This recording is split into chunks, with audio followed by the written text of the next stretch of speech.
so it's just about 1 o'clock. And I think we did say 1 o'clock and we tried to be on time, yes. So good afternoon and welcome to the academia / student version of the UN75 conversation, shaping Belize and the world to be a better place in the future. Now I'm Carolyn Trent Sandiford and I am the facilitator. And with me I have Ms. Zana, who's from the United Nations office. And today we'll be talking about issues and challenges, risks and opportunities that are confronting us today and which we are seeing coming at us for the future. We know that in Belize, there are many issues that are confronting us individually, our families, our communities. We see it all around us. And there are many issues that are also confronting the global community. Some of these issues we know are historically rooted, they're systemic. They are legacies of colonialism and slavery. Some of them cemented over time, things like gender inequality, while we see others that are contemporary, crime and violence, COVID-19. And we see those that are coming at us. Some already here, the impacts of climate change, the recent flooding is a manifestation of that. What we are also seeing is changing demographics. And so we are seeing all these issues confronting us. And then the question becomes, what do we do now? And how can we prepare ourselves to shape a future for us in Belize and the global community, but how we do it together? So our conversation today is going to be about issues and risks, but it's also going to be about solutions.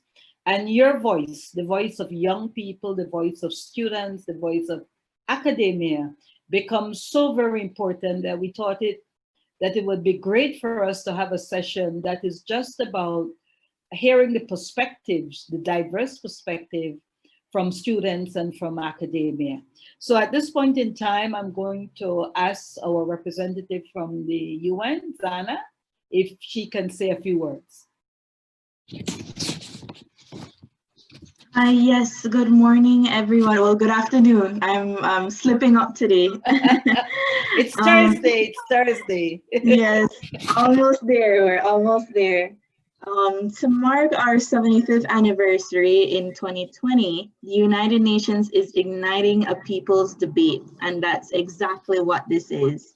Launched by the United Nations Secretary General, it promises to be the largest and furthest reaching global conversation we've ever had. So we're not only doing that at the local level, but also globally across all nations. As Ms. Carolyn said, from climate change to population shifts to the unknown course due to COVID-19, we want to hear your perspectives, your wants and needs, and to understand really how we can better cooperate on the ground. We'd like to realize a better world by 2045, and that's the UN's 100th birthday. So we're having this conversation now so that we're not too late when we do become 100 and we're wondering why some of the things we're doing, they're not working. No? So it's a pivotal moment in our UN history. And really, we're here to ask three major questions. What kind of future do we want to create? Are we on track? What action is needed to bridge the gap? So anyone can join the conversation. We do have 2 more open conversations. And of course, if you'd like a specific dialogue, do reach out to Ms. Carolyn. We're always available. And I hope we can continue these dialogues beyond today and beyond the year itself. Have a great conversation, everyone, and keep safe during this critical time of COVID-19. Thank you so much. Thank you, Zana. We really appreciate that. And just a quick, what they call a little house rules. We ask everyone to keep their mics on mute, and there are going to be components of the session where we're going to ask you to unmute your mics because we want to hear your voice. There's also going to be some sessions where we're going to have some polling. And so that will require you clicking on a link and responding to the polling questions. At this point in time, I'm going to ask Zana if she can quickly put on a brief video that we have that we want to share with you.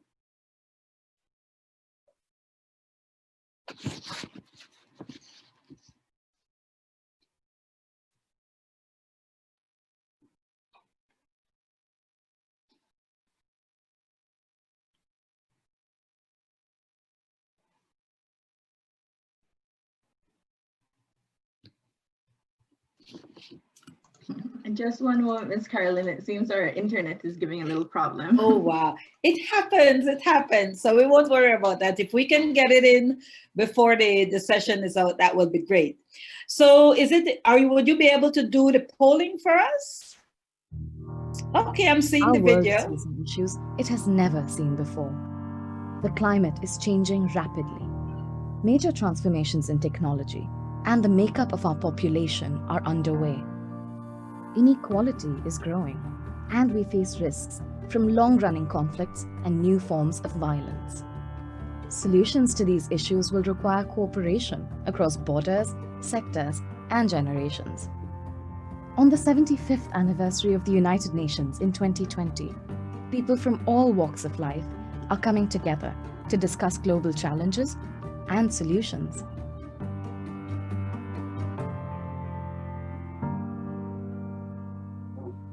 What's Eric? My name is Michael Johnson. Я Саша Макарычева, мне 10 лет. I am Eric Spiekerman. I am now almost 73 years old. 我叫朱琳。 I am Samson Ogboli. My name is Bob. I am 17 years old. What are the big issues facing our world? That's a big question. Poverty that comes from inequity. There's just a really huge divide right now in the world between the very rich and the very poor. Forced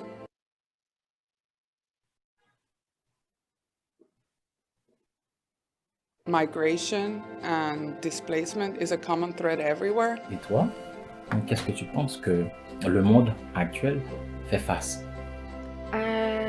Peut-être le changement climatique.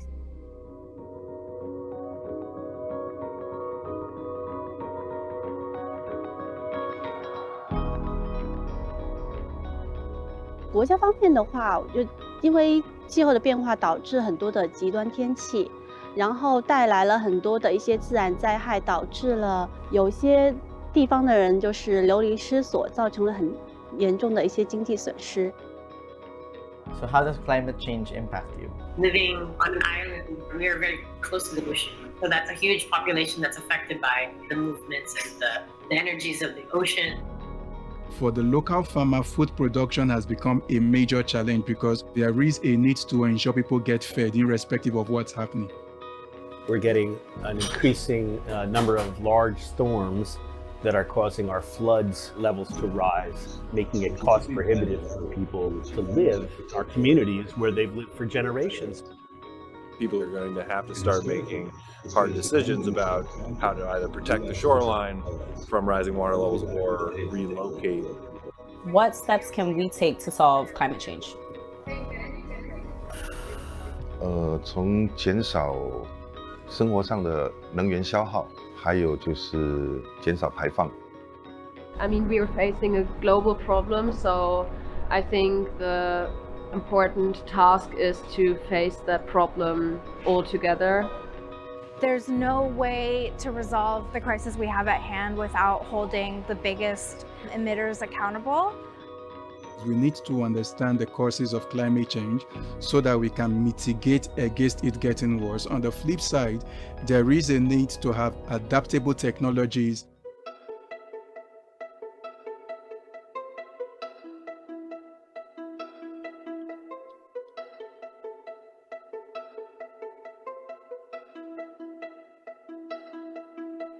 Tell me 3 things that technology has done for the world. Technology has done a lot. We're more connected, we're more able to access information.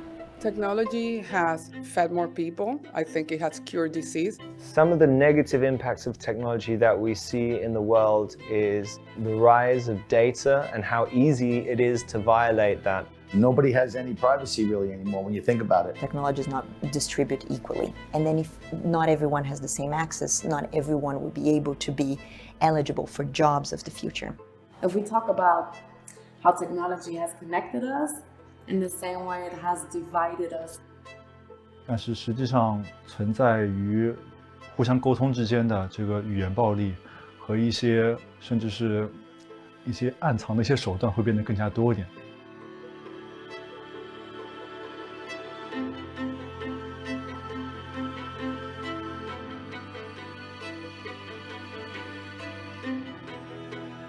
Домашнее насилие я испытала в детстве. У меня папа выпивающий был, и мама часто плакала. Ну вот это вот я помню. И у меня это осталось до сих пор в памяти. Domestic violence it's a horrible thing, and there's different forms of domestic violence. Y creo que eso es el gran cambio de paradigma. Es darse cuenta que no tiene que ver con una clase social, que no tiene que ver con una cuestión racial, que no tiene que ver con una cuestión religiosa, sino que absorbe todas las capas de la sociedad.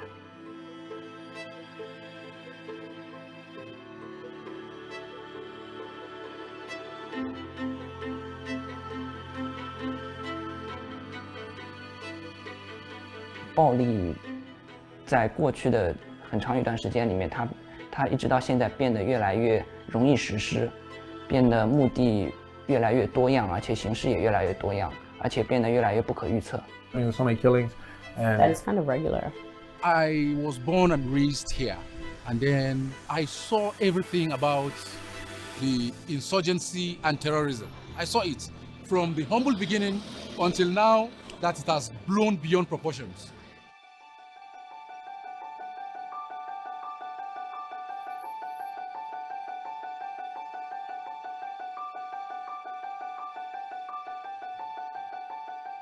Papa, ils sont quoi les différents types d'inégalités dans le monde? Oh, l'inégalité, c'est un sujet assez intéressant. Ça peut être entre humains, entre sociétés et entre individus.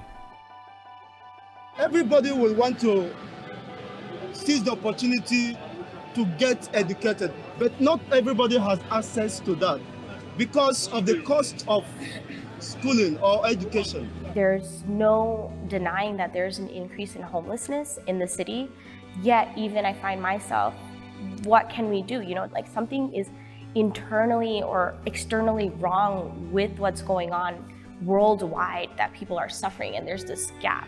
I think women still remain the most marginalized group of people within my community. And women still have to bend their backs to get things done and to get what they truly deserve. I already faced racism in my daily life, where I was bullied because of my skin. What can you really do? And does it really matter? 这个的话，就是我希望在人们在看到一些不公正的一些事情的时候，能够勇敢地站出来。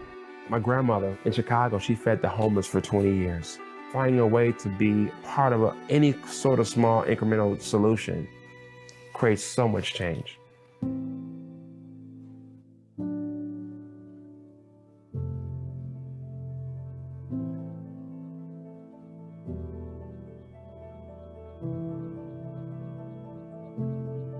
Я слышала, что некоторые люди уезжают из-за войны, потому что им начинается война в их стране, некуда деваться, и они переезжают. Refugees are not statistics, they are people. They did not become refugees by choice. Who knows what tomorrow holds? As much as we pray against violence, there could be a natural disaster tomorrow, and I also become a refugee. Ну, совсем землю-то бросим. С деревень все поехали в города. Скотины не стало совсем в деревне, растут только кладбища, вот, никто ничего не держит. La cause, la raison même pour cet déplacement, c'est on parle de misère, on parle de manque d'opportunités, on parle de manque de structure, on parle de corruption. Internal displacement is something that it's complicated because it can have so many different reasons why that's happening. You have a very large portion of populations just running from violence and poverty, and they really don't have anywhere to go. You don't have a place to sleep. I will tell you to come and sleep in my place. We should give shelter. We should give refugee. You know, we should give food to them. Хороший, больше хорошего народа, чем плохого.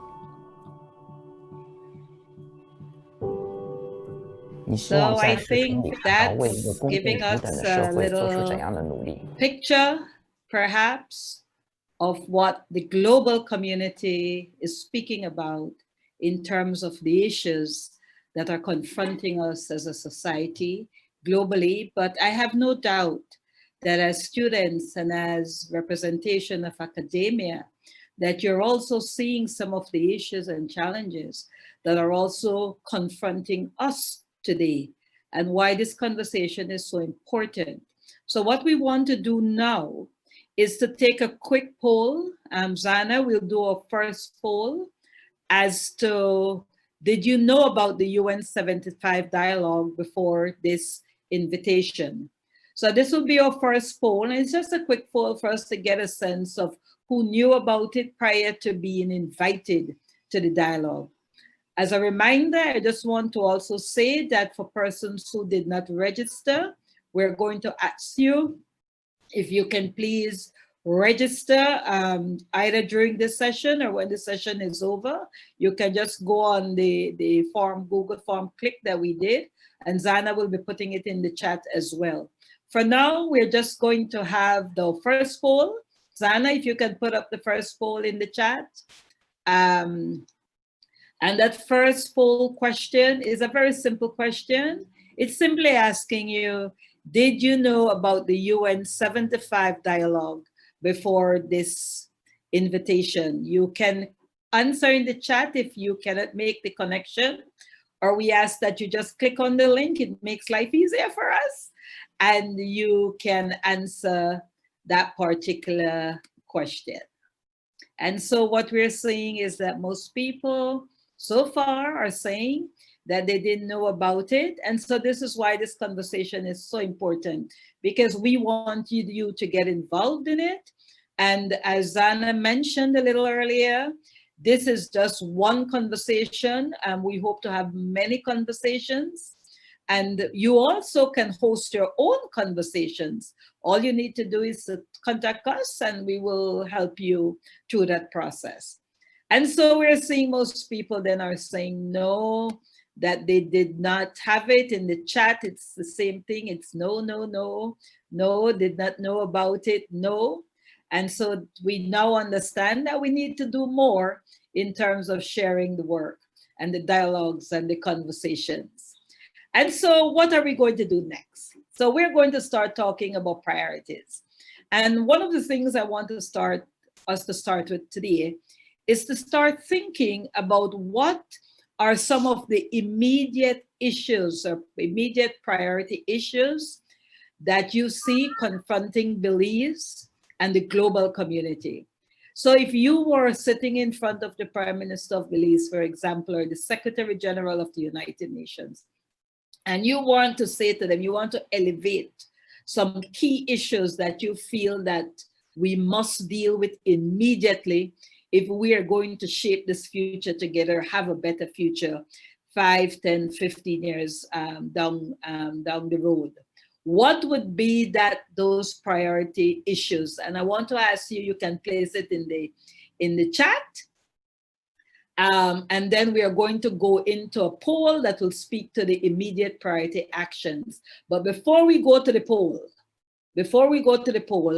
I want you to start thinking of what are the priority issues, because by knowing the priority issues, then we can start to talk about the priority actions. So we want you to think, and we're going to ask you to unmute your mic. We have 2 choices in which you can respond. You can put it in the chat and I will read it from there, or you can unmute your mic and Zana will be telling me which mics are on mute, and so we'll call upon you to speak to the issue. So what would you consider the immediate priority issues confronting Belize now and the world now. So put your issues in the chat, and if you want to speak, then just unmute your mic, and we are going to speak about it. Okay, so we see lack of opportunities, especially with the global pandemic. Cyberbullying, that's some immediate issue. Any mic is unmuted, Zana? We will get to the poll, but we want to hear about the issues first, because you can't talk action unless you know we have Mr. what the Chuck issue and is. then Marcy. So who we have, Azana? Mr. Chuck? Mr. Chuck, yeah. And then Marcy. And then Erin Flowers. So Plutarco, Chuck, Marcy, and then Erin. Plutarco, can you speak now? What are your issues? What you consider the immediate issues? Hello, can you hear me? Yes, we're hearing you. Okay, thank you very much. It's a very interesting question, Miss. It's a question that involves the mind of many Belizeans from the southern part of the country to the northern portion of the country. So one of the main things that I would see that would really need immediate address would be the eradication of poverty in Belize. If you walk around and see people around, you see a lot of people that are, I mean, don't have, or maybe you should say living under $2 now for the day. So that's a major concern, and the lack of meaningful employment for those people. Okay, so that's wonderful. So you say poverty and unemployment. Marcy, what would you say? Good afternoon. Good afternoon. As we all know, with this COVID pandemic, we see a lot of problems with healthcare. I'm sorry if you hear the dogs in the background. We see that's quite okay. Healthcare. There's a rise in death rates, and really, a lot of people don't realize or are properly educated about how detrimental coronavirus is. As you can see, a lot of people are being arrested during their weekends because they're not following the restrictions and time that you're supposed to be inside. And they don't really realize how by getting this virus, you can give it to others, and a lot of people can't deal with it, and they would give it to their family members, and some of them might die. So really, I just think it's healthcare, and there's also lack of the COVID testing as well. Okay. In Belize. So COVID-19 is the priority issue, you say, and everything that surrounds that, whether it's education, whether it's the testing, and so on and so forth. Great, Marcy. Erin, the next person was Erin. Hello, good afternoon. Sorry for the dogs in advance, but don't worry about the dogs, man. We quite okay. One of the issues I have noticed is whether it's due to the pandemic or even before the pandemic came in, was lack of job opportunities within our country, and even especially after COVID, it has caused many people to lose their job, and everyone is suffering tremendously, and it's becoming a big issue. So that's my point I wanted to share. Thanks, Erin. Those are some great points from the three of you. Let me read a little of what came out in the chat. So we felt lack of job, especially with the pandemic, cyberbullying from Abigail, healthcare, Marcy, investing in education, Edward, food security and access to education by Elisa, better wages by Rashid, workers being taken advantage of by their employers by Kiran, COVID-19, crime and violence, housing, health issue by Maura, lack of investment in agriculture from Aidan, developing the economy of Belize from Tashira, reduction of environmental protection by Raul, being more environmental conscious by Ana Lucia, unsustainable tourism, Kevin Rivera, poverty, unemployment, especially amongst women, and climate change from Kalima, also being solely dependent on one sector to develop the economy is an issue. There needs to be more diversification from Ana Lucia, social inequality and information control from Aloma, and Kevin is supporting what Anna says. So these are really some great issues as far as you see them. Do we have anybody else that, pardon me, Zana, anybody else? Mike is on mute? Yes, we have Rashid Gardner first, Lady Gerkadoy, and then Edward Matos. So we have Rashid, and then who else? Lady Jer. Oh, Lady Geraldine. Lady. And then Yeah. Edward. These names. And then Edward. Okay, Rashid, we start with you. Rashid Gardner. Hi, good afternoon. Good afternoon. So one of the issues that I've been concerned about, especially with the recent changes in the, I'd say the political diversity of this country, is what happens to the city area, particularly Belize City. When we talk about refugee and migration, I could feel that over the next few years, we'll see a mass migration of not only job opportunities and everything in the city, but people will start to move away from the city because of the crime and the violence situation. And having the, I'd say the major structure of our political leaders now being outside the city will also cause some form of neglect in that it's already a hot area. So I think that is one thing that we have to pay close attention to. And eventually, majority of the population that will be left neglected here are just going to be a bigger problem for the future of the country. Okay. So although we might have wanted to see a change in the political climate, I foresee that that might not help alleviate some of the problems we have here in the city especially. Okay. So your issue is the whole issue of migration, movement from this people moving out of the city, and the fact that there are going to still be some issues within the city that one has to deal with. Yeah, personally, Lady Jer. Hi, afternoon, everyone.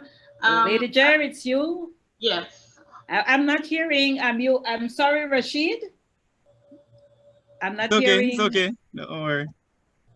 Are you hearing me? Okay. You're hearing us now? Hold on. Jer, just give me 1 second. Okay. I didn't hear Rashid at the end, so I thought he had completed. Were you finished, Rashid? Yeah, I'm good. Hello? Yes. Rashid? Yes, I'm good. good. Could you put it in the chat? I'm not hearing your break for me. You finished? Okay, Jer, let's start going to then. Yeah, okay, cool. Thanks, Rashid. Are you hearing me too? Yes, I'm hearing you. Okay. Well, as an educator, I am actually, I am more concerned with education. I currently am teaching at the junior college level, the college level, but I am actually worried about the primary level, the encouragement of, keeping students in school. I actually live in a very impoverished area. Break off on us, Jer. No, I'm saying that I live in a impoverished area, and I'm noticing that students, I'm having gone on us, Jer. You're not hearing me still? Okay. We're hearing you. Yeah, we're hearing you. You came back in. Okay. My concern is about education, but encouraging education from the primary level, from the lower level, because we're seeing a lot of dropout rates from the primary level, especially among young men, young boys.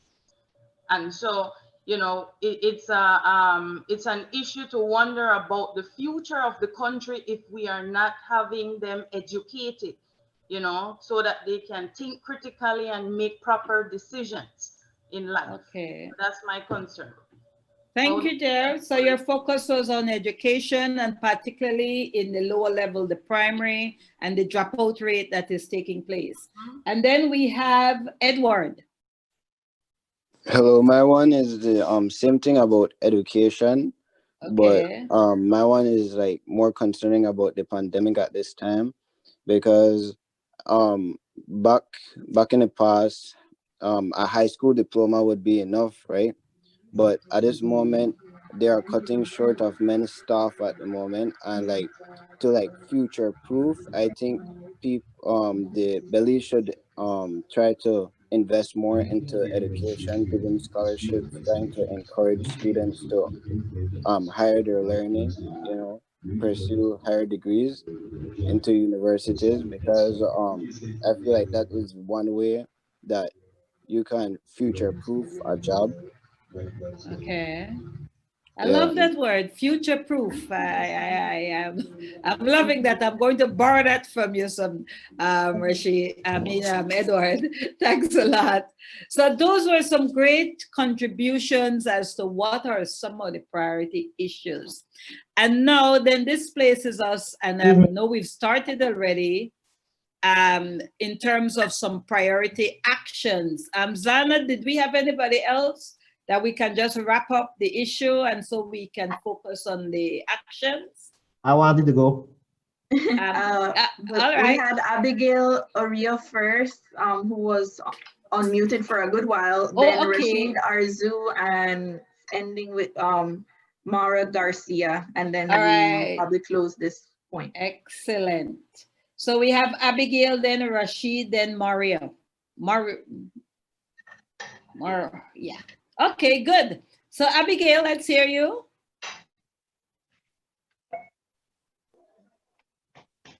Abigail? Abigail, maybe she was on mute for so long she forget us. Abigail? Okay, let's go to Rashid Arzu and then we can come back to Abigail. Rashid? Can you guys hear me? Yes, we can hear you. Great. Good afternoon, everybody. Good afternoon. The issue I would like to address that is affecting Belize, and I would say more so the world, is financial literacy. Okay. The reason why I say that is because, yes, education is important, and this is not me saying that I'm trying to put education down or anything like that, but schools in Belize focus on, I would say, one type of education, or trying to educate the masses in one way, based on one curriculum. But one of the things that they're not focusing a lot on is financial literacy. You can have all the degrees in the world, all the certificates in the world, all of that training, but if you don't have financial literacy, you will be struggling forever. You'll be always caught up in that rat race, inspired or influenced by fear and desire, because you can't seem to decode, life, because financial literacy is lacking. So that was just my point on that. Great point. Financial literacy. Actually, I will say that in the dialogue so far, this is one of the new ones I'm seeing. Great, Rashid. The next person was Maura. Was it Maura? Maura? Yes, Maura. Okay, Maura. Okay, Maura. It's your turn. Okay, I am ahead of. I have some priority actions, and on my list I have COVID-19. I believe that if we can get the vaccine here in Belize, we can get our children back in the classroom. Okay. I'm a teacher, so I miss my little ones. Okay. So and with that point, jobs that will revive the economy. Okay. The point is addressing crime and violence in our country. Okay. Point is housing. I believe that everyone needs to create a decent home, especially in the South Side Belize City. Okay. The fourth point I have, healthcare implementation is in our health system.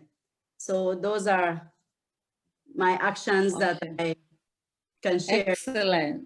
Excellent. So we had some great contribution. I think Abigail, we didn't get to Abigail. I'm not sure if she's still hearing us. Abigail, before we move on.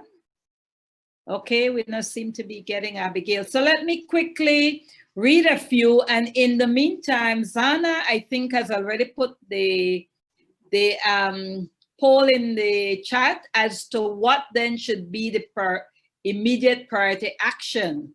Now, some of you already start talking about the action. So now what we want you to do is in the poll, we want you to place those actions in the poll, and then we will start seeing what are the ones that are the most common amongst all of you.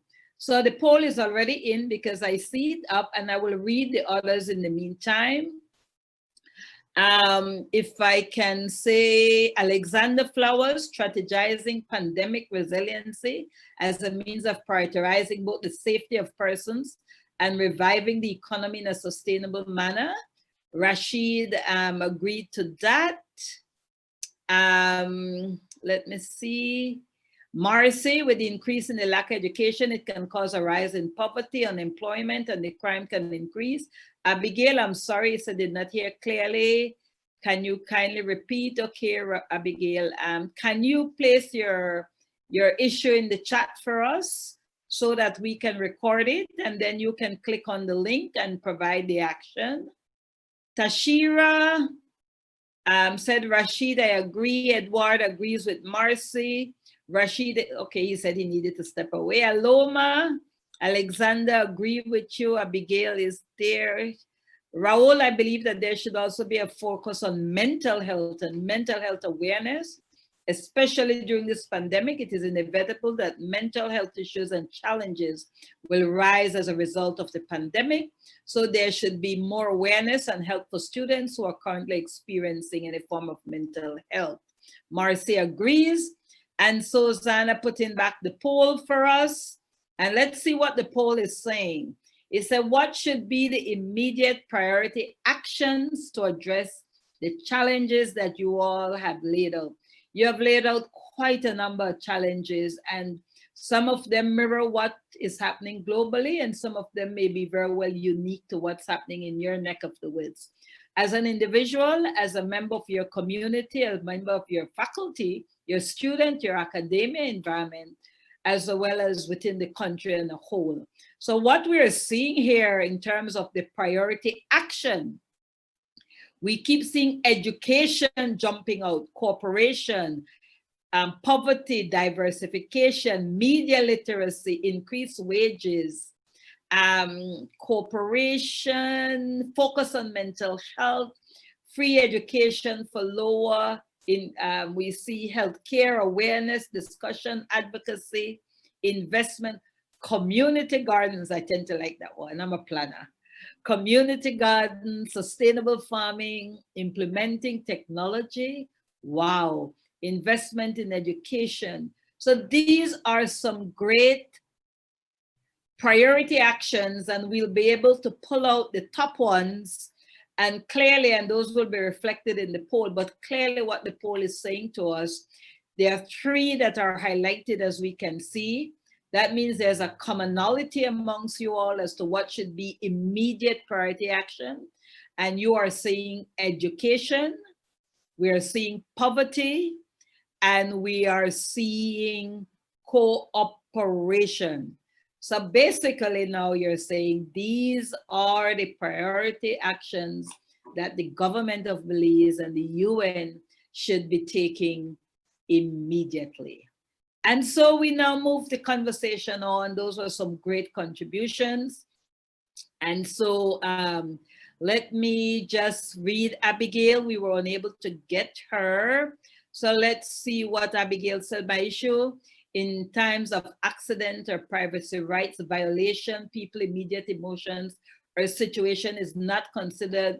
For example, nudes being circulated, and also in this week a minor was caught on video and he has confessed to being sexually abused. Such video should have never been posted. And Aloma says so true. So having discussed all these issues and presented all these issues and having gone through that priority action, we want for you to now start thinking down the road. As Zana mentioned, UN is celebrating its 75th anniversary this year, but it will be celebrating its 100th anniversary in 2045. And Belize, of course, at that point in time, will be celebrating its 84th independence, and 84th year of independence. I hope I'm still alive by then. But let's talk about what you think the world will be like and what Belize will be like in 2045.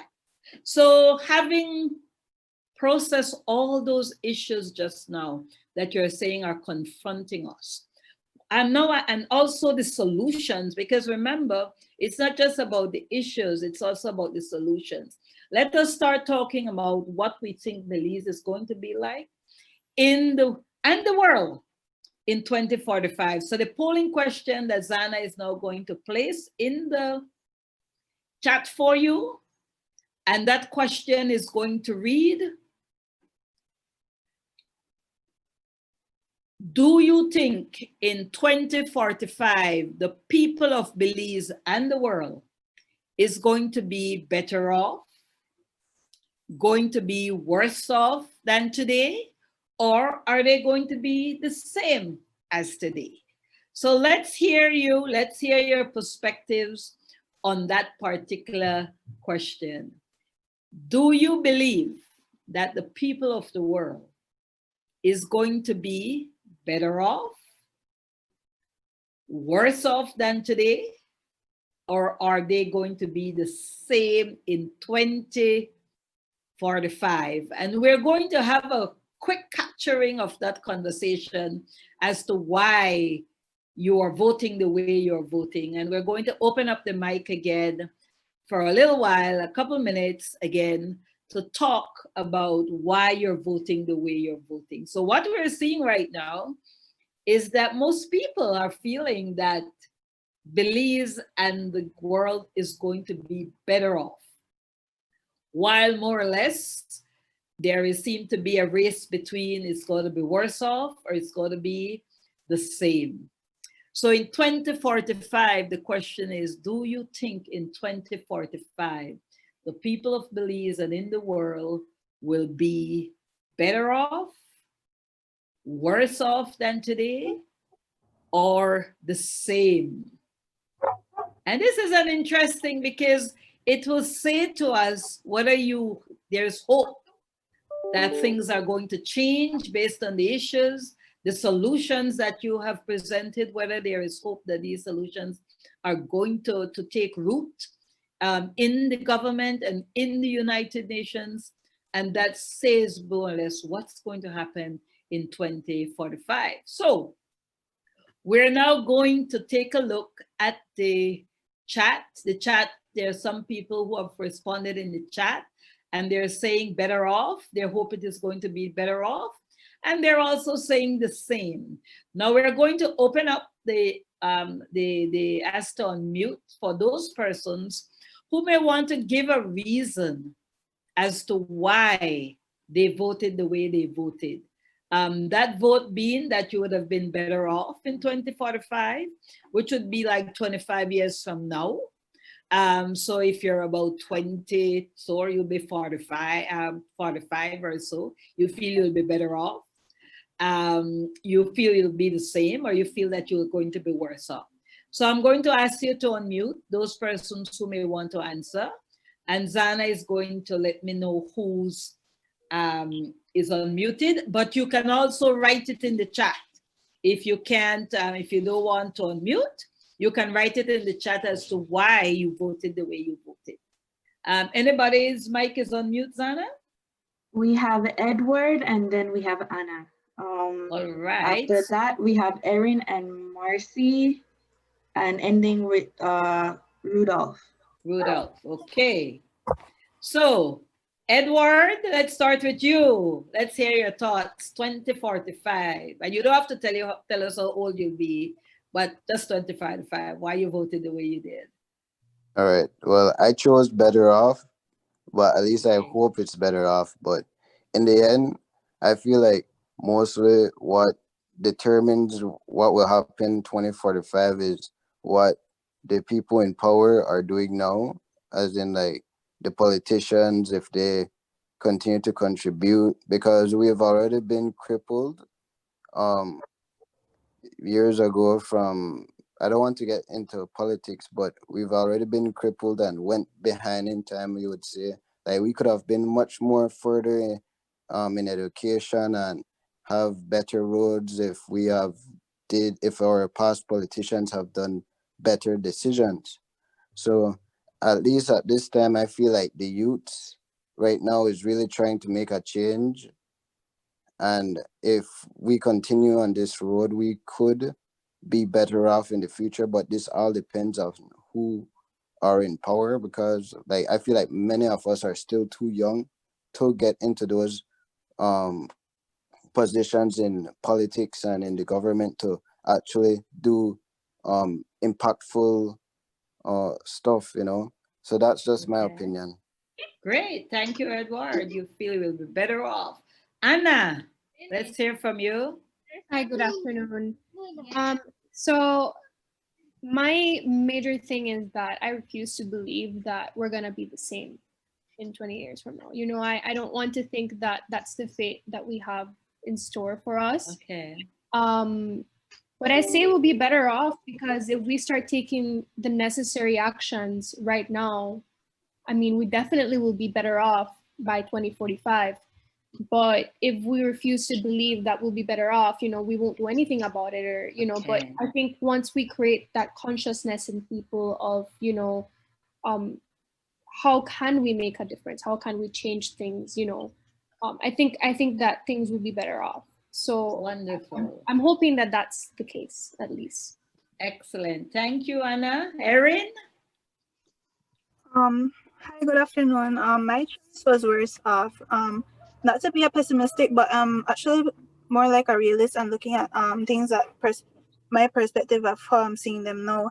And I believe that if you look at the young people today, they are the ones who will be responsible to the future we will have, right? So if you look at it, a lot of our youths, some are trying to make improvements, but some are actually falling off guard, and we are seeing increase of people who are falling off. And I believe that if we don't make some kind of effort to make awareness to other people for them to become aware of stuff that are going on, then we won't have any changes by the time we are expected by 2045, you know.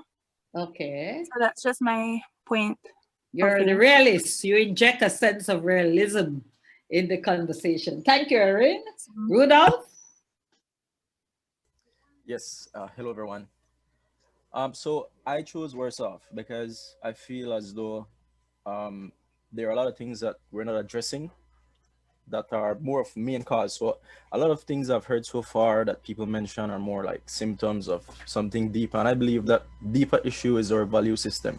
So as a society, how do we reintroduce back our values or re-socialize our society to maintain values or to adapt to newer values that comes over time?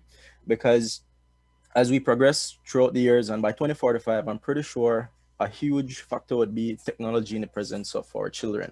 And so what the education system or persons in charge or even you and I are doing at the moment to address that transition from generation to generation. And for the most part, a lot of things that we're doing or we're using now, our systems are based on systems that have worked in the past. And there is a lag from current information making their way into the classrooms. And the information a lot of educational institutions teach are based on research is done from the past. I'm not discrediting them, but I'm saying that there are a lot of transitions happening, and what we need to do to make sure that it's not worse off by 2045 is starting to take into consideration this huge transition and starting to address it from now. Excellent. And you hold that thought for when we hit the priority future actions. Great. So we had some great contributions from Edward. We've had the optimism, the hope, the realism, and even, yes, we might hope, but from what we're seeing, some people, we're getting a sense in terms of the worse off that unless we make that move to transition, then we may have greater challenges down the road. Let's see what the chat has been saying. If we can say, so we've had better off. Alicia says, by then hopefully today's youth will have made a change and the country will be better off. Kevin say, we the youth and adults are the ones to determine whether the country will prosper or not, by saying that it is our responsibility to make the country a better place for the future generation. So hopefully it becomes better. Plutarco says, maybe worse unless we address corruption presently affecting us. Raul says, I believe that once we continue with an optimistic mindset and having one goal in mind for betterment, then I believe our generation will be capable to make our country a better place by 2045.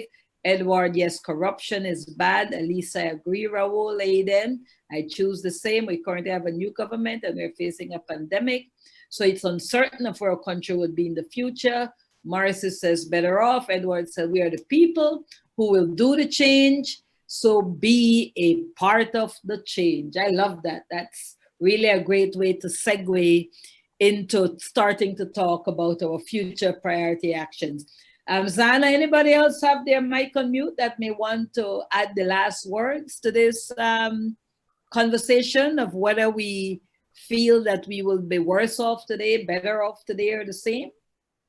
Yes, we do. I also ask anyone else that would like to speak, please unmute your mic so I can take down the notes.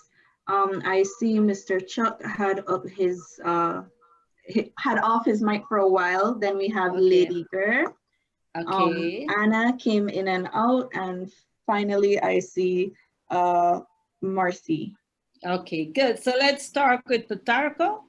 Can you talk to us? Sure. Thank you very much. It is a broad question, Miss Caroline. Okay. Imagine 2045. I'm not too sure if you are living or only unless God give you the strength or the blessing. But in order to reach that stage, that year, it is very important to plant good seed. And if we don't address that situation right now, we can say we will be worse off than how it is right now. So it is very crucial in the development of the country, because if we don't purge out, the corruption, it will sink us down, and reaching 2045, we will have more poor people in our country. Okay. Corruption is linked to poverty. Less corruption, the better off our people will be. Lady Jer. Yes, ma'am. For me, I am optimistic with us being better off by 2045. And again, going on the aspect of education, I'm actually hopeful that we will reduce brain drain. We will actually have educated young people coming back home. And one of the reasons why I am optimistic about that is the fact that, when they return, I am hopeful that we would now be hiring, qualified local Belizeans. We are qualified. We're going away to get these international education, and we should return to develop our country. I'm also hopeful with the fact that as a part of the CARICOM countries, we have the opportunity to actually experience even work experience in other countries. And that in itself will give us the idea of why we should come back home to develop our own country. And the last one, I am seeing that we are moving more and more towards research and data collection. And we know that numbers speaks volumes. So if we have data, if we have numbers showing accuracy, truth, and reality, then I am very hopeful that in itself is going to give us a turn for the better.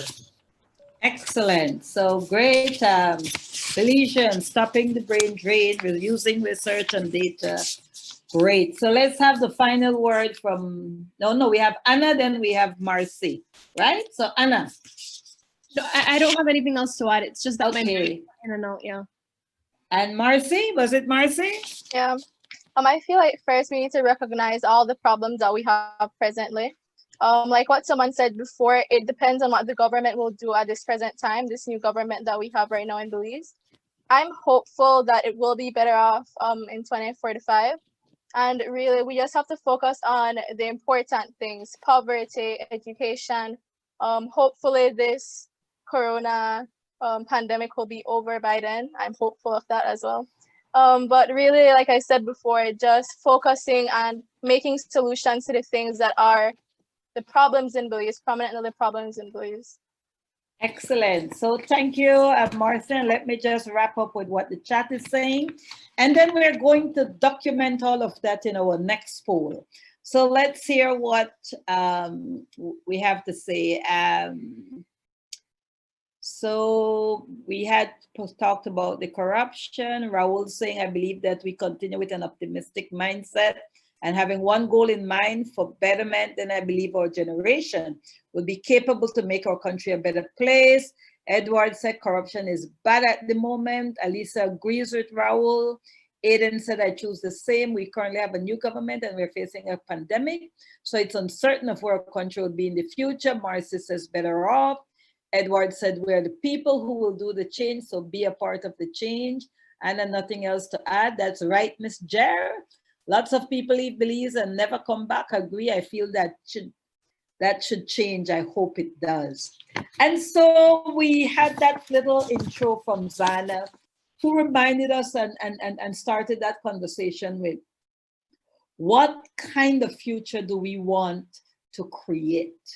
And we've been talking about that because we're talking about the Belize that we want to see for yourselves, for the next generation, and the generations beyond. And then the other question says, are we on track? And clearly when we hear talking about corruption and poverty and school dropout and poor health care, unemployment, environmental degradation, and so on and so forth, then we're talking about we are not on track, obviously. And then what action do we need to take? So just a while ago, you were capturing some of these things that you're saying. These are the things that need to happen. We can have hope. We can be optimistic. But if we're to be optimistic and have hope for change and that Belize is going to be better off in 2045, then there are certain priority actions that must happen in the future. And so 2045, so our next polling question that Zana is going to put up in the chat right now, and we're going to ask you to document some of those things. So the question becomes, what should be the future priority actions of the government of Belize and the United Nations to address these challenges? So what should be the future priority actions of the government of Belize and the United Nations to address these challenges? And so we want to hear from you. If you have any particular action that you can't get on the link, but we ask you try to do it on the link, then you can put it in the chat. And this begins our winding down because we want to close off in the next 15 minutes or so. I don't believe we should hold you here for 2 hours, you see. So we just want an hour, 15 minutes or so, and that should conclude this conversation. Media and journalism, wow. Environmental regulation, sustainable development. And we're going to go to the chat, but it's just lovely seeing how the words are jumping out of a use of technology, invest in education, invest in agriculture, young leaders, I love that. Transparency.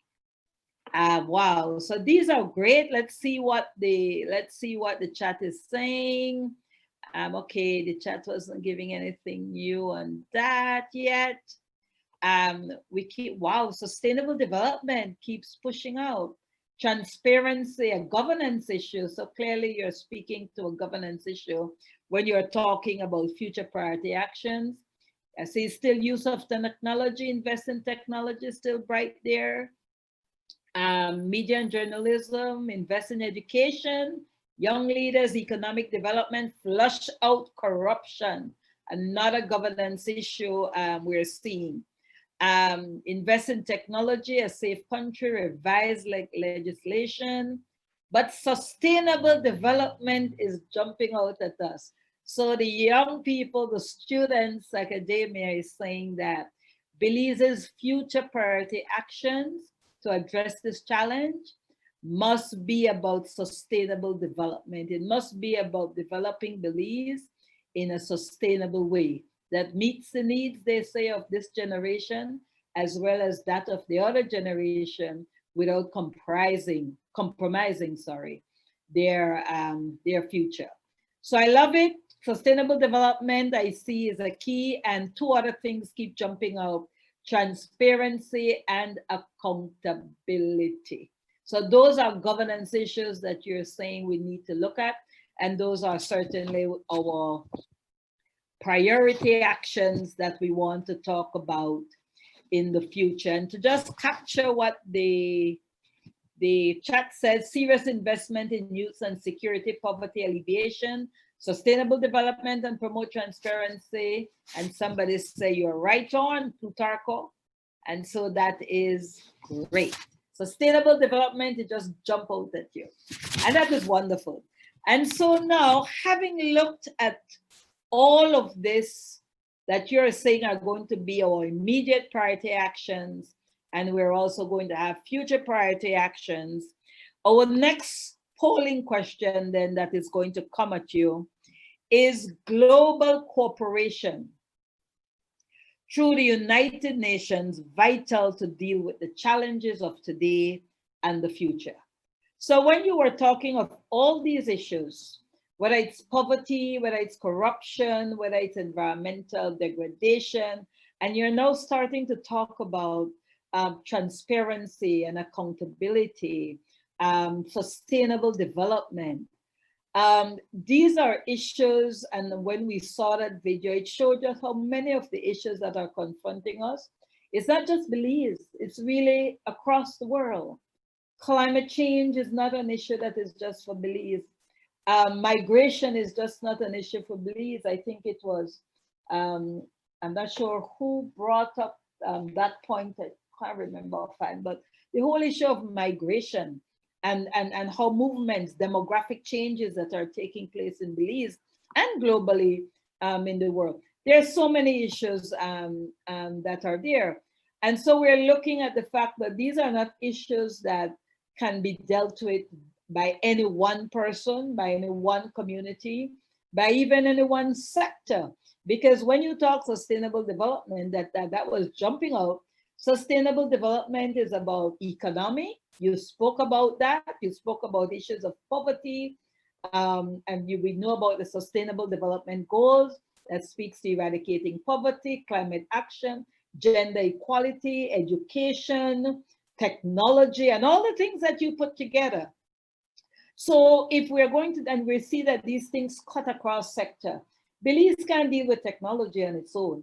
Technology is a global issue. Climate change is a global issue. So, sorry, is global cooperation through United Nations vital to deal with the challenges of today and tomorrow? And we're seeing a majority that is saying yes. So let's see what the chat is saying also. Chat is saying teamwork makes the dream work. Recognizing that climate change is real, is vital globally. Yes.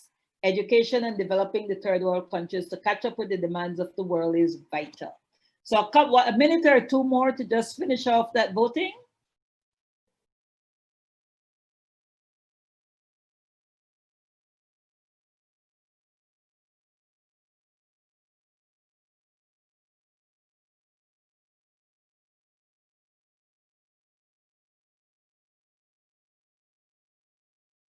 I had to take a quick little one there. You know, you talk, your throat is itching you a bit.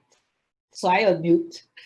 So we have most people talking about, yes, that global cooperation through the United Nations is vital. Now, if we're going to talk about the United Nations, let's talk about your perception of the United Nations. And that may be, what have you heard about the United Nations? They've done tremendous work in Belize, whether it's humanitarian work, whether it's work in the conservation industry, whether it's in democracy, whether it's in resilience, climate change, whether it's in response to emergency and disasters, and so on and so forth. But we've also seen the United Nations throughout the world working and in its own way contributing in partnership with countries. Now, some of you may have had an interaction, may have been part of a project, or may simply have heard about the United Nations. We want to hear what you think about the United Nations. How would you describe the United Nations? And we saw that video as well that they spoke about in terms of some of the things that are happening throughout the world. What are your perceptions? So the question then that we're going to put in the poll, if we're talking about global cooperation being important and that the United Nations is vital to dealing with the challenges of today and the future, how would you describe the United Nations? And I recall in another dialogue, one of the issues that came up, just as it did in this, issues of accountability and transparency. And then there were people who were saying these are issues that can be addressed through the signatory to the UNCAP, which is the United Nations Convention Against Corruption. We know Belize has signed on as signatory to the Sustainable Development Goals. We know that we've signed on to the Convention for Biological Diversity.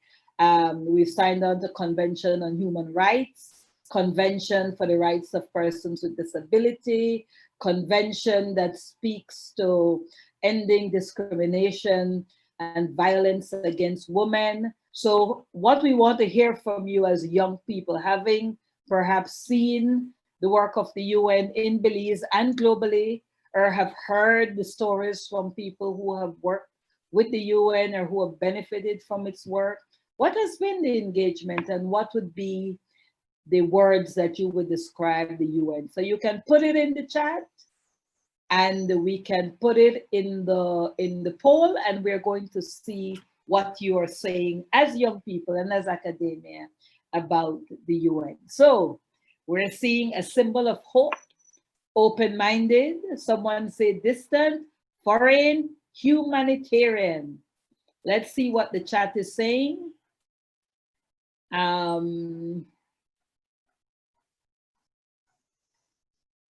Okay, that was a little bit, we can't fully develop if we continue to have foreigners come. And now I don't think that probably with the previous questions.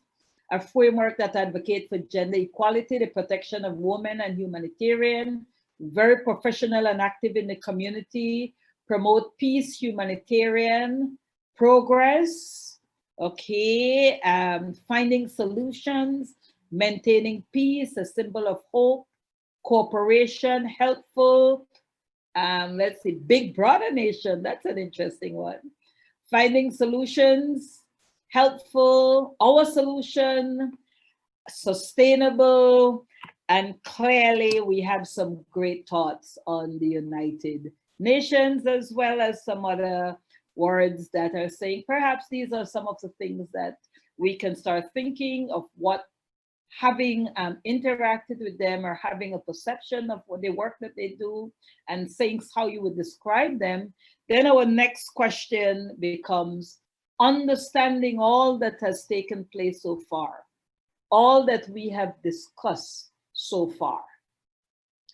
What can we now then start to think about in terms of recommendation to the United Nations to say, how is it that the United Nations can better manage the work that they are supposed to do?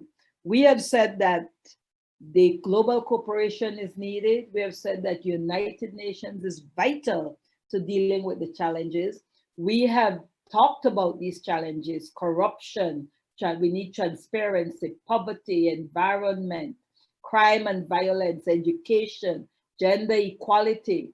We've spoken a lot issues of migration, technology, education in so many spheres, some financial literacy from the lower level. We've spoken about issues of transition, and we've spoken about so many issues that confronted us, and we have forwarded solutions that say, these are our immediate actions, and these are the future actions.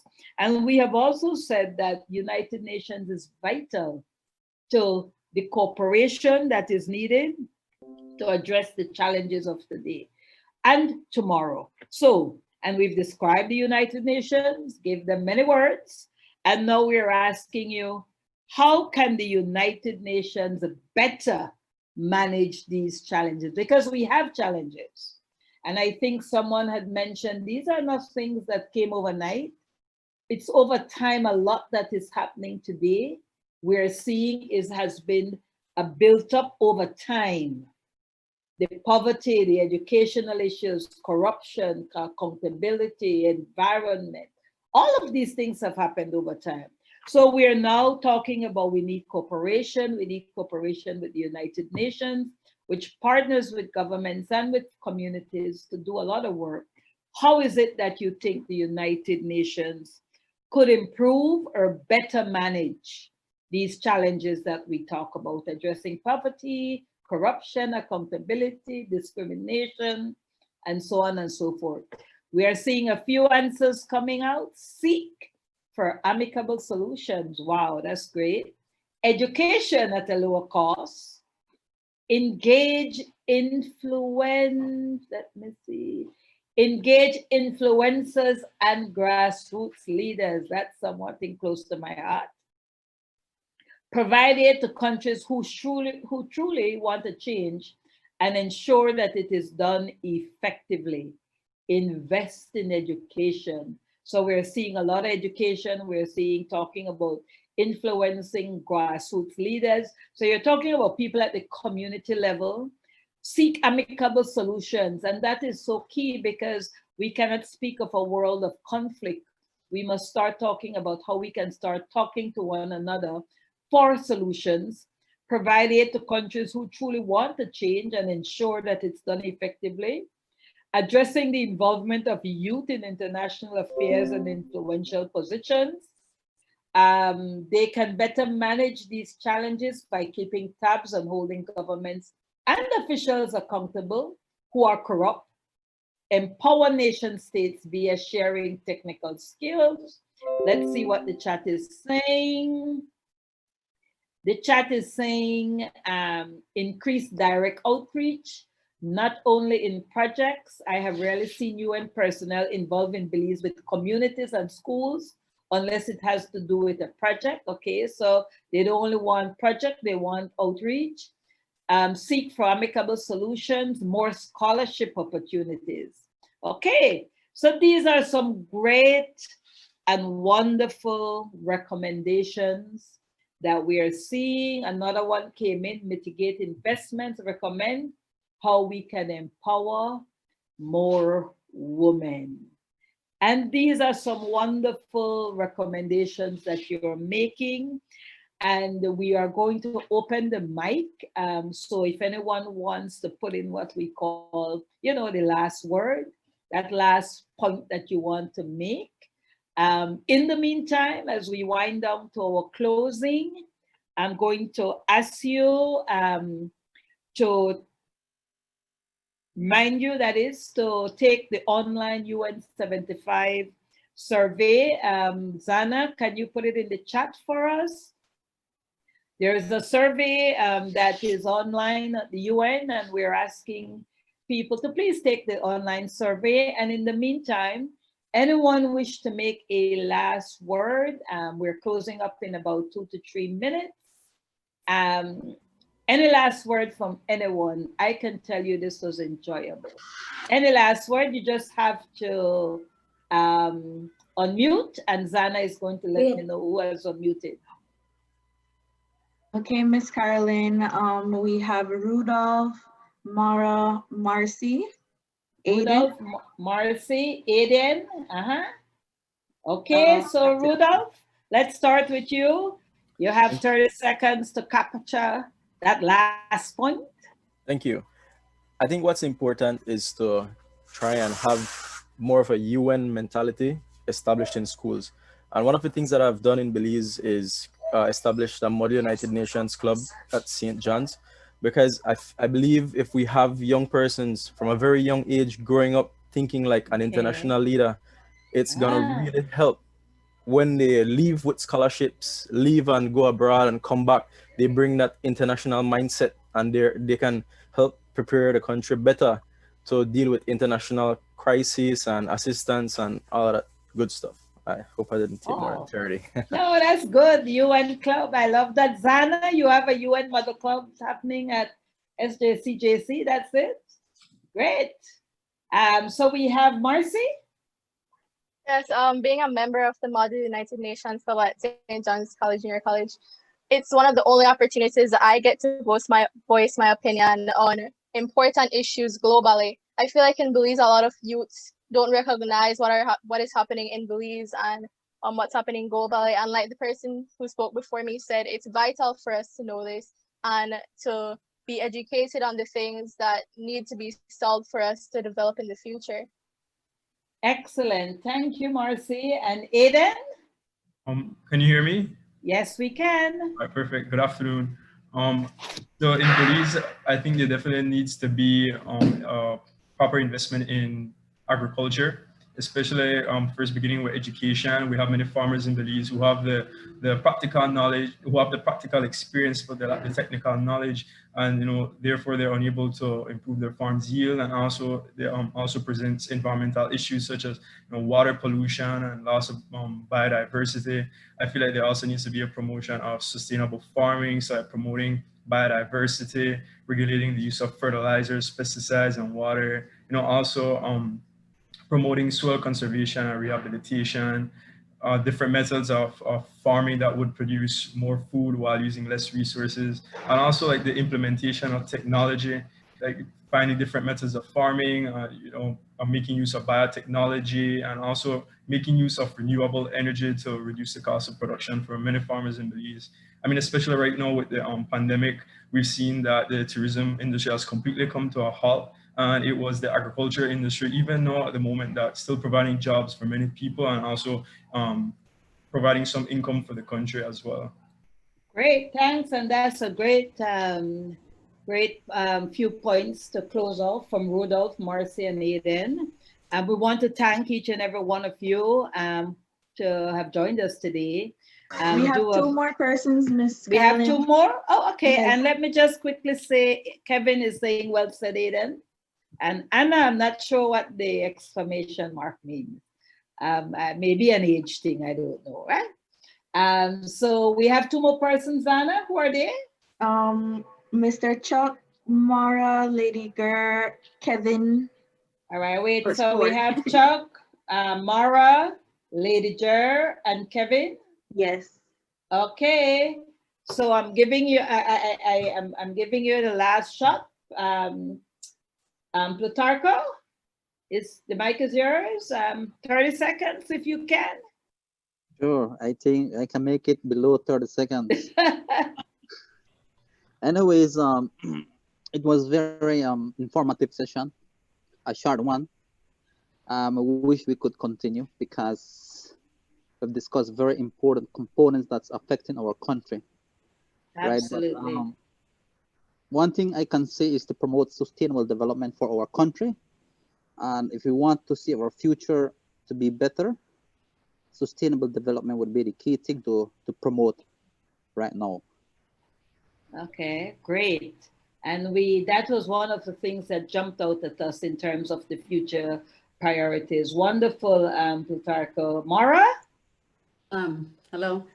Yes. How we can collectively navigate the gap between the future we need and where we are heading if these mega trends continue. Is the UN must prioritize the end to this pandemic by allowing the COVID-19 vaccine reach to all underdeveloped countries, including Latin America, without any form of discrimination or bias.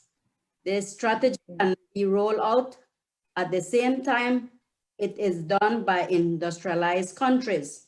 The second point I have is to call on the United Nations to embark vigorously and aggressively in the enforcement to fight against inequality and corruption. That's a priority. Request all UN member countries enforce the implementation of the Convention Against Corruption, UNCAC, and their respective countries. This will be the first step to end poverty. Less corruption in the world, more money for the poor. So those are two ideas that I would like to share. Thank you, Mara. Great ideas that we are concluding with. Lady Jer. Hi again, everyone. Just closing on the same note that I do also hope that the UN continue the promotion of the whole concept of sustainable development. Like you said, it's something that has been jumping out constantly. And the reason why it is extremely important is because sustainable development, like you said, Ms. Caroline, encompasses all aspects of life. It looks at the environment, you know, not only degradation, but the actual capital investment that it gives to all of us for free, and the reason why we need to take care of it. It encompasses economic development and, you know, that progress for a nation, a country that it needs. And of course, human resources, the society, you know, the development of the human resources is necessary. And so the one thing I would also like to see too is the continuation of follow-up. I think that is the biggest thing. So something very similar to what a couple of the colleagues just now said is that, you know, at least having a follow-up, maybe 1 year from today, we come back and meet with maybe the same group of people to see what we said this time and what actually, and how have we progressed based on what we've said or you know, how do you say it? Suggested per se. Yes. All right, and that's it for me. Excellent point, Zana. You're hearing that? And our last person that we have, I think, is Kevin. Afternoon. Hello. Yes, can you hear Kevin? me? Yes, okay. we can. Right. So I wanted to talk more on like the marine ecosystem and like the problems it's facing right now in our time and age. So I'd want to talk about waste management. So obviously, Belize has a big problem with wastewater management. You know, we don't really have a proper sewage and gray water system. So I think that's something that we should start improvising on and having better wastewater treatment plants. Another thing is illegal, unreported, and unregulated fishing. So yes, we have fishing here in Belize, but a lot of times other countries and other fishermen from other countries come into Belize. So I think it would be great for us to have a department solely on patrolling and monitoring these fishermen, making sure that we don't illegally fish, such as, you know, illegally fish like overfishing, fishing out of season, using bottom trawling, you know, gill nets, all those kind of things, so that we don't exceed our capacity for fishing and have enough for everyone. Another thing is unsustainable coastal development. I think that's a huge problem here in Belize, especially because we want to favor those the tourists. We want to make our country more beautiful for them, but it really messes with our ecosystem. We get high levels of erosion because they just want to cut down all the mangroves, and they end up degrading habitats for a lot of marine ecosystems. So I think that we should incorporate new management plans and better ones that will help us build with nature instead of just degrading everything. That's basically what I have. Thank you. Excellent, and I thank you all. Zana, we have anyone else? No, Ms. Caroline. Okay, we can start to wrap up. Excellent. So let me just wrap up with the last few words that I'm seeing here. Call the United Nations to request all government worldwide to have their respective university students conduct prudent and effective research on demography using all the digital technology available. Students can get some employment during their vacation. This information will be useful for governments and private business so that they can analyze, address, and prioritize the economic, social, and environmental impacts affecting less developed countries of the world. These underdevelopment countries are the ones who are more vulnerable to climate and health issues. conflict and violence. We need to act now. Erin, I agree with Mara. In Belize, I believe Oceana is doing a lot for the betterment and safekeeping of the water. I really enjoyed this meeting. I wish we could have done more. Sorry, I really would have loved to talk about this for 2 hours. I enjoy hearing everyone's opinion. In agreement fully with Mara. I believe that Ms. Mara said should also be looked for. Acknowledge your power, act on your power, courage power for others. Thank you. Really enjoy. All colleagues and universities in Belize need to lead research and data collection in Belize. So thank you all. We're really appreciative of the time you got to spend with us, and we can continue the conversation. It doesn't stop here. This was like the lead precursor, and certainly we'd have some additional open dialogues that you can also join. And clearly this conversation is not going to finish in December, but it continues. So thanks to each and every one of you. Ensure that you take the online survey. Zana, you want to add any final words?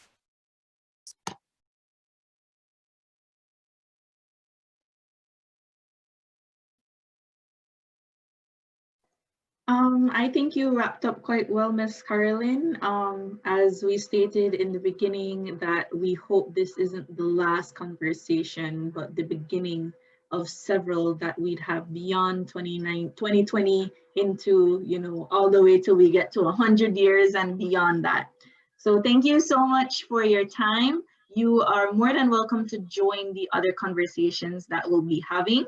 You can also contact Ms. Carolyn if you'd like a dialogue specific to a target group or your own needs. We're open to you. So do follow us on social media for further events. And once again, be safe, especially during this COVID-19 pandemic. Thank you, Zana. Remember to take the UN online survey if you haven't, and if you did not register for this dialogue, I ask you to please go back online and fill out the form so that we capture your data. And we talk about data, Jer ended up with data. Yes, we need to capture your data as well. Thank you a lot, and hopefully we will continue this dialogue with you. Bye-bye.